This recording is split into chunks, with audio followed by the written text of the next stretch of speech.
Good Tuesday morning, everyone. Well, here we all are, another week in this pandemic. And Easter was celebrated a bit differently this year with all of us social distancing. And I've noticed on Facebook that many parents are posting how difficult it is homeschooling their children and how frustrating it is that they're not able to be with their friends and other family members. Our whole lives have been turned upside down.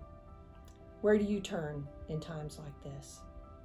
Those of us who know God turn to God for our strength and comfort and wisdom, especially in times like this. And Easter reminds us of Jesus' victory over death and God's unending love for us, which can bring us peace and comfort. Well, I stumbled upon a devotion online that I want to share with you, and it discusses something that I had not thought about before. Listen to this. These are sobering times that are forcing us to really evaluate what's important in life. Rearranging our priorities will always involve letting go of things we've been used to, and letting go is never easy. We can't help but grieve over what we cannot have anymore. In a recent podcast, researcher Brene Brown interviewed David Kessler, an expert on the subject of grief, who claimed that we are all experiencing collective grief over the loss of many things due to COVID-19. We all have lost something that we value. All of us, all at the same time. Whether it's the loss of family and friends, physical connection, physical touch, routine, work, having a graduation, having a wedding, going to school, gathering for meals, gathering for worship, being able to visit someone in the hospital or the nursing home. We all have lost something, and it's natural to grieve when we lose something we value or love. What have been your losses? What are you grieving over? Our Lord Jesus knows what it's like to grieve. He wept when his friend Lazarus died in John 11:35. He grieved in the Garden of Gethsemane as he prayed and thought about his impending death in Matthew 26.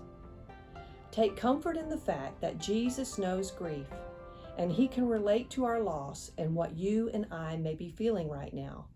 Sadness, disappointment, anxiety, fear, guilt, regret, shock, or numbness. We can entrust them all to Jesus as we live through these times. He never wavers, and he's not caught off guard by the coronavirus. Yes, these are uncertain times, but things will get better. We can always put our hope in Jesus, who has overcome death and sin. He is our constant. He never changes, Hebrews 13:8. And he is more than able to handle our collective grief. I like that. I found in Psalm 73:26, it says, "My body and my mind may fail, but you, God, are my strength and my choice forever." As we continue to shelter in place during this pandemic, let us all take this time to reevaluate our priorities. After this is all over, will our priorities stay the same? This pandemic is going to change things. When Jesus rose on that first Easter morning, it changed things too.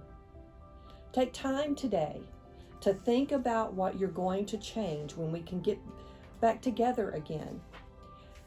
Make some tough choices to alter your schedules and prioritize things that have become meaningful to you during this time, like family meals or one-on-one time with each other without distractions, worshiping together, spending time with God each day. This time of being at home has forced us to slow the pace of our lives down, and that's not a bad thing. Psalm 142, 1-3 says, "I pray to you, Lord. I beg for mercy. I tell you all my worries and my troubles, and whenever I feel low, you are there to guide me."